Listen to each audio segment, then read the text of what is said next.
Motherhood in Motion, the podcast for mothers with ambition.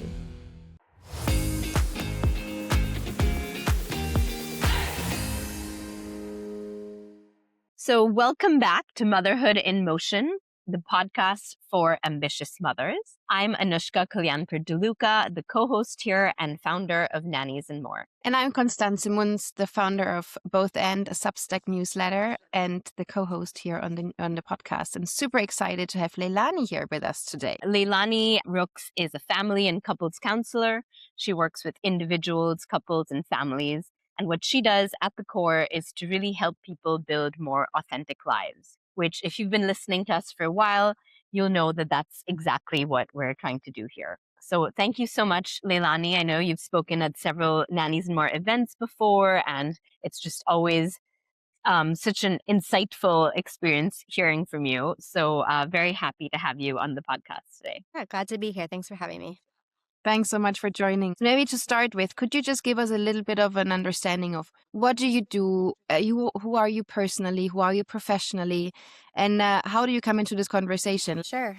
So as Anushka mentioned, I work with families and as a counselor and coach. And what that really means is that I'm working and looking at all of the different relationships within a family. So that could be the partner relationship, that could be parent and child relationship, that could be sibling relationship, that could be just an individual within a family that wants to look at or improve the relationships within the family or even relationships outside of the family. So I'm really just looking at the human connection and whether it's working well and serving people well or whether it's kind of a stressor in their lives.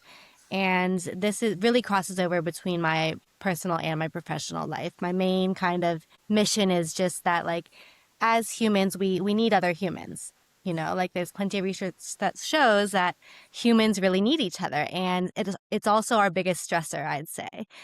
Whether we're getting along with the people in our lives, coworkers, family members, family of origin, or whether we're not getting along with them. And so both in my personal life and professional life, it's just really important to me that people feel connected and feel effective in their relationships and feel respected by the people that are in their lives and that we respect ourselves within those relationships as well. So that, that of course in my personal life looks like constantly working on building positive relationships within my own family, doing personal work to understand my family of origin and the functionality there. And then my professional life as well is helping other families feel the love that they have for each other that might not always be expressed in the way they want it to. Very I love interesting. that. Yeah. Yeah. What drew you to this out of curiosity? It's a good question. When I started kind of professionally, I wanted to work with children. I've always really loved children and development. And I kind of stumbled into the family work behind it. And I think it's because children spend a lot of time at school, but at the end of the day, like if the family is not functioning well, the children don't develop as well. And the children have those lasting effects. So it was really out of a passion for wanting children to develop well that I realized that, the family is really the core of that. Even when we grow up, we are so connected to our family of origin, so connected to those early years of our lives, and it can really make or break someone's whole well-being and whole life. So that's kind of how I got into it. Not to mention too, just like my own family, right? Like we are not perfect by any means. And so trying to now looking back, I can reflect on like, okay, maybe there is some parts of it too that wants to understand the family that I've come from and wants to have a say in how my family that I've created, how it turns out. And how did motherhood change your journey on this? So how did motherhood change that part for your work, but also how did your work change because of motherhood? Yeah, great question. I think that it really actually made my work much harder because I finally understood, right? Like I always say that I was the best parent before I had children, which meant that I was working with these families. Yeah, exactly. And I knew all the like academic parts and all the research and what they should be doing. But until you're in it, until you have your own children, until it's It's your own responsibility. It's just a completely different ball game, isn't it? And so it really threw me for a loop how I was relating to families, how I was working with families, because all of a sudden I didn't know everything like I thought I did. But it helped a lot in that sense as well, because there was a lot more empathy that I could have for families that were struggling, really, really struggling, and understanding. Whereas before I couldn't fully connect with like why this parent was having such a hard time doing X, Y, and Z. Now I'm like, yeah, of course you are doing that, because I've done that same thing 100 times. And I also am having a hard time getting out of this pattern. I always considered myself a very ambitious person academically. Anushka and I have talked about our university days, and I was always top of my class, doing all the activities, leader of all the groups, busy, busy, busy, busy. And then moving abroad, I kind of chose to step away from my career focus as much. And then we had children abroad. And so I didn't necessarily, at first I didn't choose to not focus as much on my career. It was more of a decision based on supporting my partner. But then as I had children, what I really came to realize is when I tried to step back into my career, tried to really go all in into like being the leader and doing all the things, it just didn't sit. My definition of ambition changed because it didn't quite sit well with me that I was really encouraging family values and encouraging other people to really build their families and focus on their relationships and make sure their relationships were on sound, in a sound place, if I was not doing the same for my own. And so for me, my definition of ambition shifted in knowing that, like, okay, if I'm holding these values for other people and I'm saying that these relationships are so important, I really need to live what I'm saying. I need to walk the walk and talk the talk.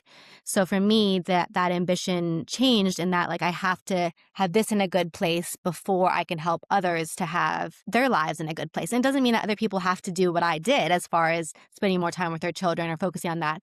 But what it meant is that, like, I cannot ask other people to follow their family values or follow their relationship values if I'm not honoring my own. And so that did shift, meaning that, and what that looked like is that I spent a lot more time with my children and did more of the brainstorming, the creative aspect of my work rather than the direct work with families for a while. That aligns exactly with the kind of conversation we're having on this podcast, because we really treat the definition of ambition as being determined to be really good at something. And that is so aligned with your personal values, your family values, purpose, or season, all of those different things. And, our research, our first research from last year showed us that 70% or more of women, their ambition stayed the same or actually increased. It just recalibrated, right? It just looks different. It doesn't mean your purpose is decreasing. If anything, it's increasing and maybe becoming more refined, more polished, more in line with your values. So that's really exactly aligned with what we've been talking about here. We were discussing about seasons in life and seasons of motherhood. And for some reason, Anushka and I have so many conversations about it that I felt we need to make this a bit more visual. So I tried to define seasons in a bit of a way that it's more comprehensive for everyone and it includes more things. So I put it into 4 different layers, because one season or one part of the season is definitely, I think, the motherhood landscape. So really, how old is your child? I mean, a baby is a very different season in your life than when your child is 7 years old. But the other one is also your capacity. So even your child might be 7 years old and is going maybe for play dates more and is being more by him or herself. You might not be in the right energy or capacity to now start a company, or you might be exactly in that energy. So more the capacity you're having at the moment in order to do something or not do something. And then on top of that, there is the invisible load, right? There is things like postpartum, perimenopause, caregiving, mental load, all these things that come on top of this, and that also shifts depending on how old you are, how old your parents are, how old everyone around you is. And the last one is then also the system. So is it school holidays? Is it, I don't know, if you're working, is it budget season? Or is it like, do you have childcare at the moment or not? I think the last 2 months have shown us the importance of having all of these different things in place, and probably the seasons shifted for everyone a little bit. But just to understand, I understood you just came back to Dubai. How did your season shift during these 2 months that we currently saw in Dubai, and maybe now? I mean, you've just been back, maybe it didn't shift yet. But do you see yourself in these different layers of seasons, and where are you at the moment? Yeah, definitely. I think that's a really nice way to put it. Yeah, so we were away from Dubai for about 40, 45 days. And, that's something we typically do each summer as well. With my husband being a teacher, we're typically away for a period of time. So it was very similar to that. And what that looks like is that my capacity is much lower because my job is the more flexible one, because I'm more of the primary caregiver, especially for my youngest one who's 11 months. For all of these different reasons, my system shifts completely when we are away from home. We had just hired some help with the children a couple weeks before we left, but so we didn't necessarily have those systems in place either quite yet. But when you are away from your normal life, that completely shifts. Not to mention just the system.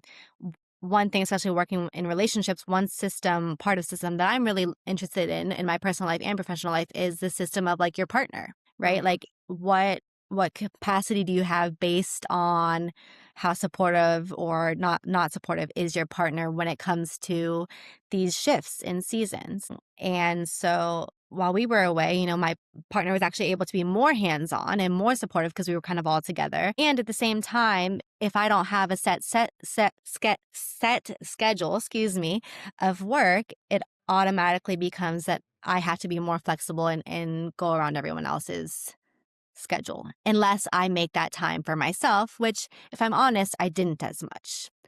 And in this time, it was okay with me. In this time, I kind of chose that and I surrendered to that. And that was something that I happily kind of took a little breather from and was okay with that. In other times and other seasons, I was not. I was not okay with having to adjust my hopes for my work and my hopes for schedules and systems. So the mindset aspect of it, I guess that kind of goes along with what you're mentioning about kind of the capacity and the energy you have, makes a huge difference as well. And so for us, I did step away from work a little bit, and also I was more okay with it in this time. So that made a huge difference. I was able to adjust my definitions of ambition and my definitions of what my goals were to kind of accommodate where we were at. So it was okay. That's not easy, because I think it's very, very, you need to be very self-aware to be able to think about that way, right? Because sometimes we're just running through life and we're like, this is the goal I have, and we're not considering everything around us.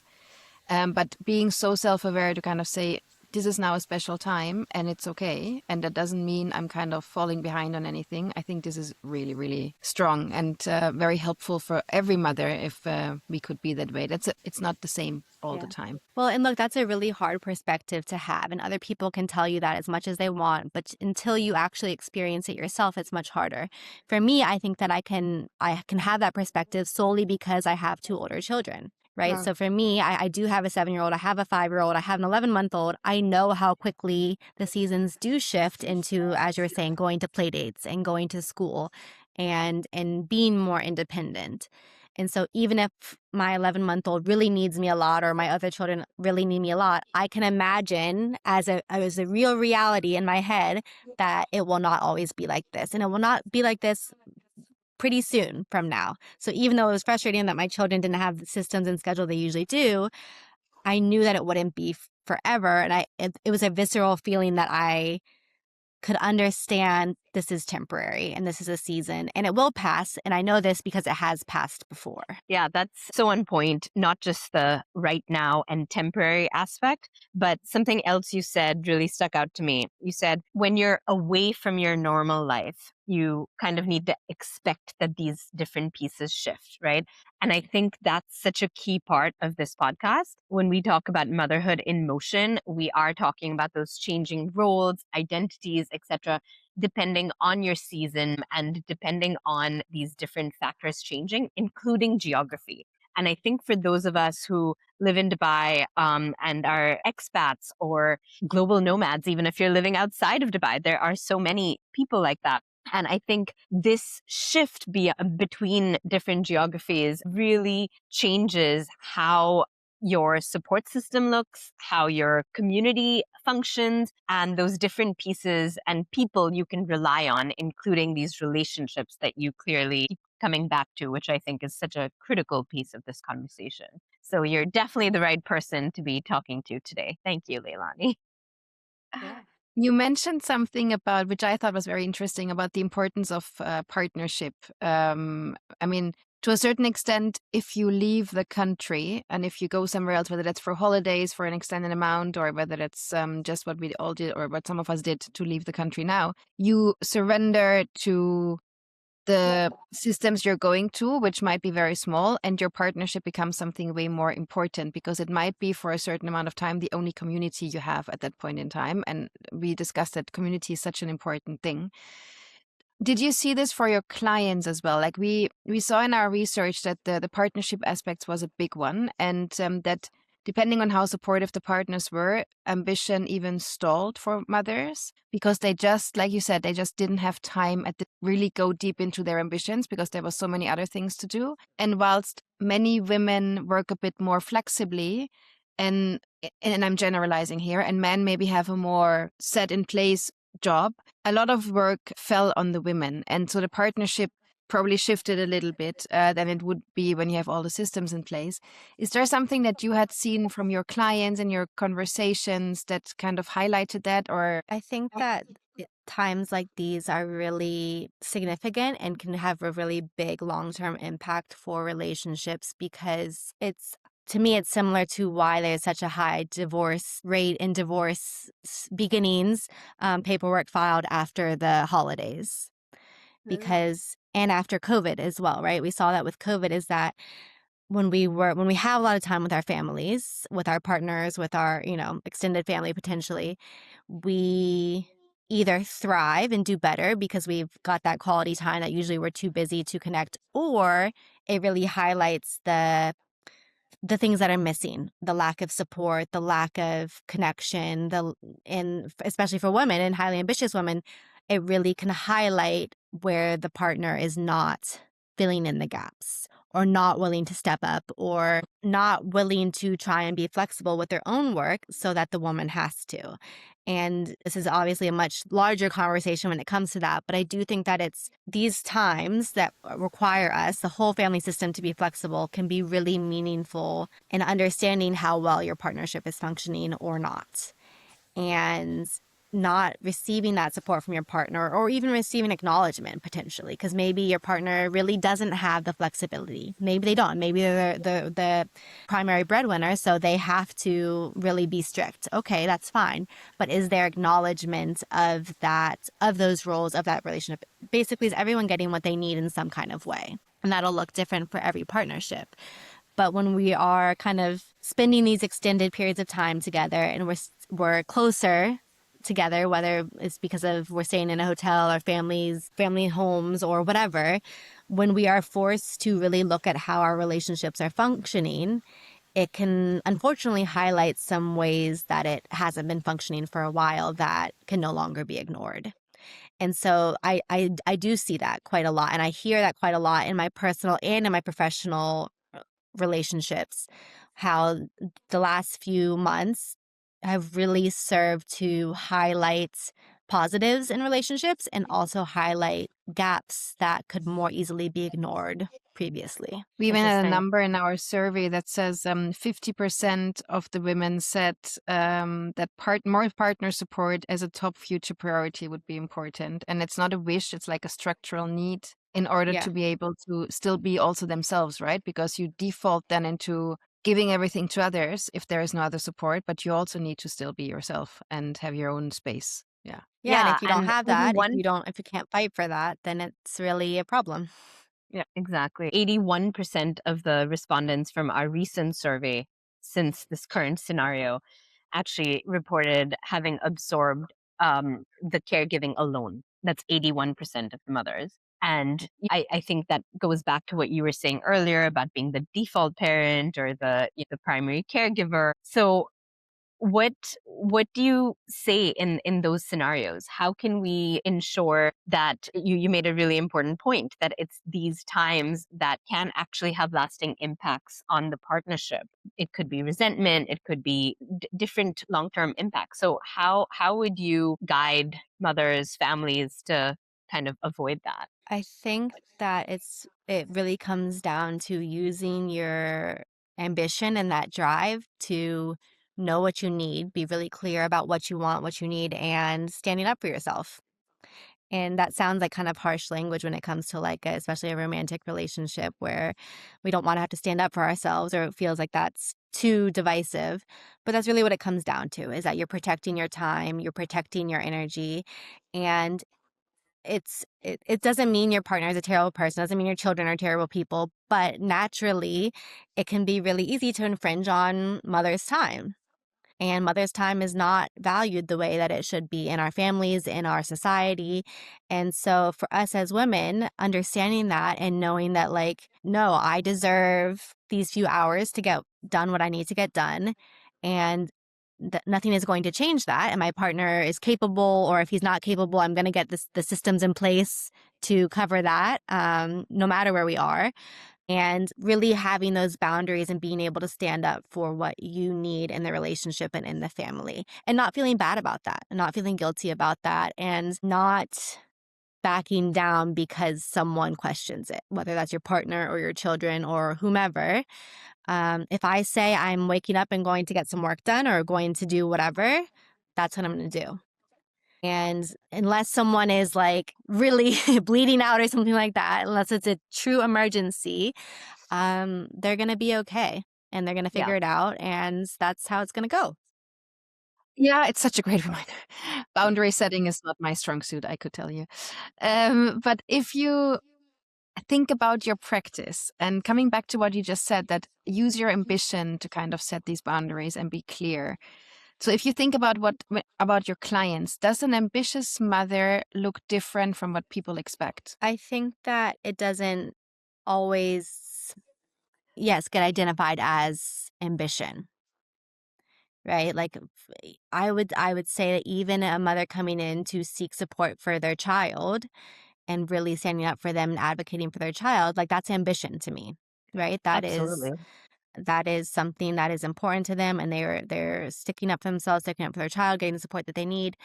And so there are a lot of things that we do as mothers, as women, as partners that is very ambitious, that is not necessarily identified as ambition, because we think of ambition as being just in the workplace, or and it's just a suit and tie, or just this or just that. Or I think that for me, we identify ambition as kind of based on a goal that we're trying to reach.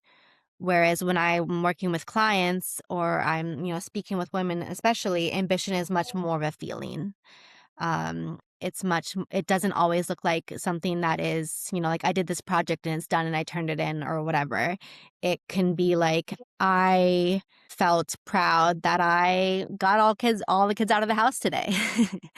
And that does take a lot. And there's actually a lot of corporate people who could not get 3 kids or 2 kids or 1 kid, even 1 toddler out of the house.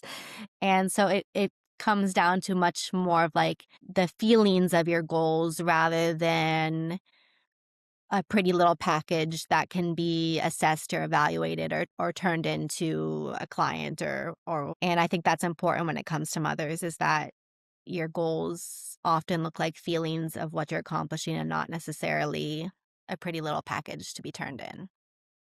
I want to print this out and put it on the wall. Literally. Truly. We don't give ourselves enough credit, for sure, and we don't identify it as being ambitious, but we all know it takes that bravery, it takes that goal setting, it takes the skills and the mindset and all of it to accomplish a lot of things related to parenthood, and related to just being existing in the world as a woman and as a mother in these times. So, Leilani, you've been speaking so eloquently about motherhood and ambition and how it relates to partnerships and family dynamics. Our most recent research, as Constance referenced, showed that even though prior to this current situation, we know that after motherhood, 70% of mothers, their ambition either stayed the same or actually increased, right? But from our most recent research, from this current context, we saw that ambition froze. Not lost, not abandoned, but frozen. So women still wanted what they want long term, but in that moment, things paused, right? So what have you seen among women who have come to you during this period? What are some reasons for that? And I know you've talked a lot about partnerships here. That is something that, really stood out in our research about the impact of partnerships on relationships. We know that, even from our previous research, we saw that infrastructure that women rely on are things like childcare, time and space, community, all of that. What does it do to that infrastructure in this time, and how does it affect the women that you've been seeing? How does it affect their ambition? I think that it's really easy to just be frustrated, especially in scenarios like this where it's unexpected, it's not planned for, it's not like maternity leave where you kind of had months to prepare and figure out how it was going to go, even though you're also kind of paused maybe for a minute. This was totally unexpected for most of us and completely a shock. And so whereas we might have had timelines and goals and expectations for how the last few months were going to go, career-wise or family-wise or whatever, all of a sudden it was, as you're mentioning, just kind of frozen or stalled quite a bit. And that was incredibly frustrating for a lot of people, for me as well, right? It was very frustrating. We like to, especially as mothers, we try our very best to have an expectation of how things are going to go. We spend hours and hours preparing for the week to make sure things go smoothly and go in line, and we're limiting tantrums and limiting stress on ourselves. And so to be in a scenario like this where we're just thrown in and having to adjust immediately, not only for ourselves, but for the stability of our children, is incredibly frustrating and incredibly exhausting as well. And the uncertainty of all of it, I think, was what came out over and over again with a lot of people that I spoke with, not knowing that even if this is kind of a frozen period of time where we can't get done what we want to get done and need to get done, not knowing when we would be able to, and not knowing what the next month or next week or even next day was going to look like, was incredibly stressful for everyone. Just that uncertainty of how is this going to go? How is this going to end? When can I return to what my idea of, how things should be going? When is it going to return to that? When will my systems be back in place? When can I start working on the things I'd like to work on or dedicate things? Or even if the focus was primarily on the children at that time, the infrastructure of playgroups and nurseries and all of this, sports activities, everything, the systems that we had in place was just put on pause, right? And so I think the uncertainty, especially of not knowing when we could expect this freeze to unfreeze, was incredibly, incredibly frustrating for people and anxiety producing. And I think that's the biggest thing that stood out to me, is just not knowing how long we could expect to be in this frozen state. The uncertainty of that is too uncertain still to some extent. So I think that's kind of the biggest thing that I've seen, is just not knowing how to handle the uncertainty and not knowing what to do and what decisions to make for the family. And at the same time, I think that when it comes to all of this, whether it's times of uncertainty and kind of this craziness we've been going through, or just regular times, depending on the season you're in, I think the biggest thing is that, like, what I wish the people I spoke with knew, what I wish mothers knew, is that, like, no time needs to be totally frozen. Like, no time everything just needs to be put on pause. Even when it feels like you're not working towards your long-term goals, career-wise, or even family-wise, whatever, it's not completely like a latent period. It's a long-term project. Our ambition when we become mothers becomes much more of a long-term project.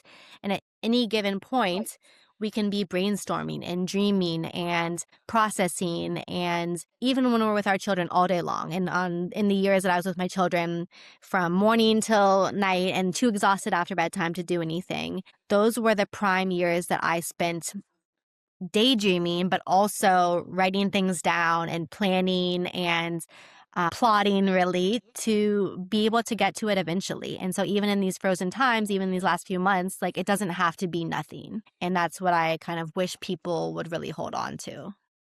Yeah, I love that absolutely. aspect that it's not black and white. Yeah, Exactly. exactly. It's not just on or off. It's not like a stop and go type of thing. When we become mothers, our ambition kind of just becomes more of a long-term up and down process, and it never has to be completely gone. Absolutely. And our data showed this too, that it's not black or white. I think we saw about 36% of mothers reported feeling proud about how they were able to manage the situation. But those same women, 42% reported also feeling severely depleted. That goes back to the uncertainty, but you can still be proud, you can still be learning, you can still be in motion and having this positivity, the silver linings with all the stress of the uncertainty. So yeah, that definitely aligns with what we're seeing in the data too. In fact, someone said that her nervous system was entirely blown out, but she had to remain a rock while being completely unhinged, right? I think this goes back to what you were saying earlier about, setting the tone for your family and supporting all of that. And I think linking that to that important parent-child relationship as well that you referenced. I don't know if you have tips for parents as they navigate uncertain times in that relationship with their children as well. I think the biggest thing is just, I mean, this is the most annoying thing to hear, and I feel frustrated when I hear it as well, but it's just working on your own well-being, right? Is that if your nervous system is completely out of whack and you're having a hard time, it doesn't mean that there's any parenting skill or trick that's going to work. It means that there's a individual development, need there that needs to be addressed first before you can even think about your kids. We have a really hard time as mothers really accepting that we need to do the work ourselves. It's not all about our kids or our children's behavior. And sometimes it really is just a matter of like working through something on our own, which is incredibly difficult if we're with our children all day long. Almost impossible, right? But at the end of the day, we simply cannot be there for them if we're in a bad place. We just can't. And that's okay. But what do you need to do? What support do you need to be able to be in a better place for your children? And that's not always an easy thing to figure out either. But it's there's no magic parenting tip, unfortunately, to solve that. It's really just a matter of like, I'm having a hard time. What do I need to get myself through this first? I actually thought of a trick, a hack that I used to use all the time relating to what the story you just shared. And when I was home with my two older kids all day long, a game we used to love to play, and by we I mean that I used to love, is hide and seek, because I would literally go hide in the bathtub from my children to get this break that you're speaking of. And maybe it was 60 seconds, maybe it was 3 minutes. They thought it was a fantastic game that we were playing. I thought it was, I need to find the best hiding spot so I can have 60 seconds to myself. Everyone won, and they had no concept that it was me being like, get away from me now. Anyways, that was one of my favorite games. So try that one out for sure when you need those 90 seconds. Yeah, but related to your other question, sorry, go ahead. If you had one tip to give mothers with ambition on the best way to be dealing with relationships, especially in a moment like this, what would it be? One tip. I think that the one tip that I would share, kind of similar to what I shared earlier, is to, the best thing that you can do is learn how to reframe what you're currently doing, because all data is helpful data. Even if it's with your children all day long and that feels like this is not related to the ambition I have career wise or whatever other project I'd like to be working on, all of the information you're getting, all of the work that you're doing, even when it seems unrelated, is related and can be used to further your ambition in whatever field, right? The amazing thing about motherhood is that it expands us, it pushes us to our limits, it teaches us so much, it gives us so many opportunities, but we need to see it like that. We need to reframe it as opportunities rather than frustrations or stressors. For sure, see it as frustrating also, but there's no lost time in motherhood.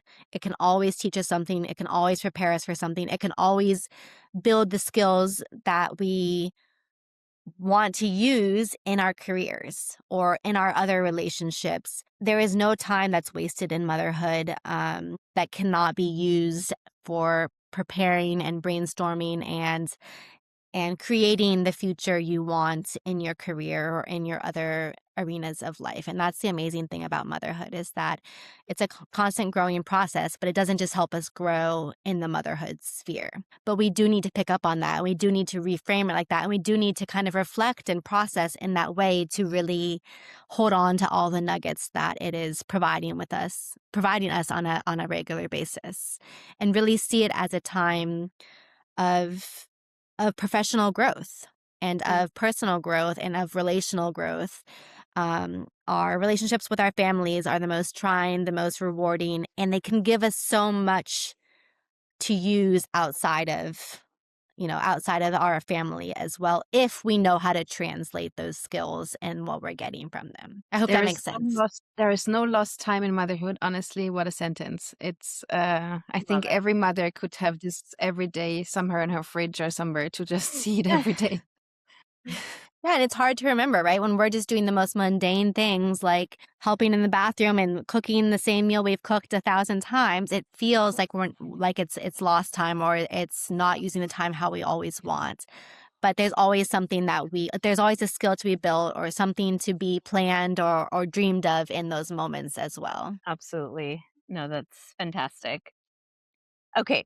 So, Leilani, we've talked so much about the importance of partnership especially when dealing with situations like we are in right now. If you were to, give one tip to a mother with ambition who is struggling with her partnership a little bit at the moment, either because she doesn't feel the partner is pulling their weight, or she feels the partnership is holding her ambition back, what would be one thing that person could do today? Come talk to me and I'll give you the fire you need to set those boundaries. Okay. But no, really, I think that is really what it is. We are really trained as women to be people pleasers, to be supportive to others. And so it can feel really hard to set those boundaries and set those limits for ourselves to make it happen.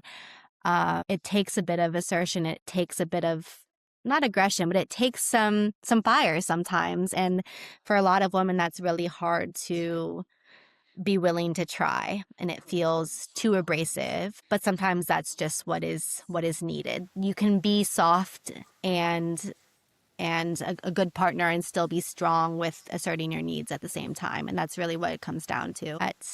That sometimes the partner just has to, like, we're fighting against this patriarchal system, right? And I could talk for ages about just this, but at the end of the day, we are fighting a system in which is not supporting mothers to be doing this, and even in partnerships. And maybe it's not our partner's fault, but they are probably aligning with this system whether they know it or not. And so it's going to take a little extra fire on our part sometimes to be like, no, this is what I need, and I'm going to get it one way or the other, whether it looks like support from my partner or hiring extra people or whatever the case might be. If my partner can't provide me that support because they're not in the position to, or they're unwilling to, or whatever the case might be, then I'm going to figure it out in some other way. And that's sometimes how it needs to be in order to not hold that resentment against our partner, and to just be like, okay, they're unable to give this to me right now for whatever reason.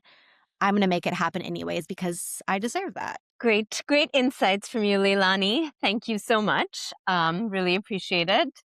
And yeah, so much of what you've shared today is exactly why we're here, why we want to have conversations like this, getting insights, tips on navigating motherhood as we're in motion on so many different fronts. And yeah, hearing experiences from incredible, inspiring women like yourself. So thank you. And if people want to reach out to Thank you, probably Instagram would be the best way. Yeah, Instagram's a great way to get in touch with me, for sure. Thank you, everyone, We for should- listening today. This is Anushka and Constance signing off on Motherhood in Motion. Thank you. Motherhood in Motion. The podcast for mothers with ambition.